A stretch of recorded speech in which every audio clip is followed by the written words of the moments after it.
Well, the consultant who's being paid nearly $1 million of taxpayer money for a welfare study has missed every deadline. Yeah, that's right, Steve. But Governor LePage told WMTW News 8 political reporter Paul Merrill that the complete report will be out tomorrow. And Paul joins us now live from the studio with this exclusive interview. Paul.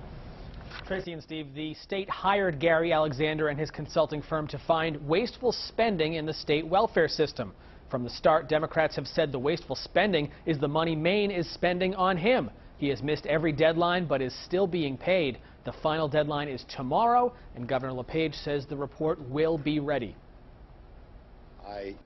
I'm telling the Maine people that it's going to be out as soon as everything is ready, and I believe it's ready tomorrow. So I have no reason to believe it's not going to be out in its full entirety tomorrow, despite what Democrats say. Sometimes you get into a report, you put a... Governor LePage tells us he read the report's executive summary last night. He wouldn't get into the specifics of the consulting firm's findings, except to say many of the firm's recommendations are things Maine is already doing. Gary Alexander's Rhode Island-based consulting firm has missed every single deadline laid out in its contract with the state of Maine. This is the way I look at it. They were target dates. They weren't etched in stone. They're target dates. Well, they were etched in a contract.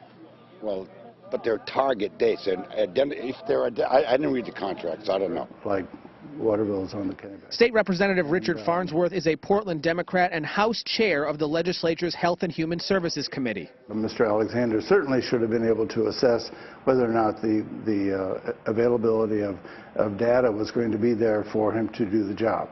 Farnsworth and other Democrats say the state shouldn't keep giving Alexander monthly payments of almost $62,000 if he keeps coming up short on what he's promised.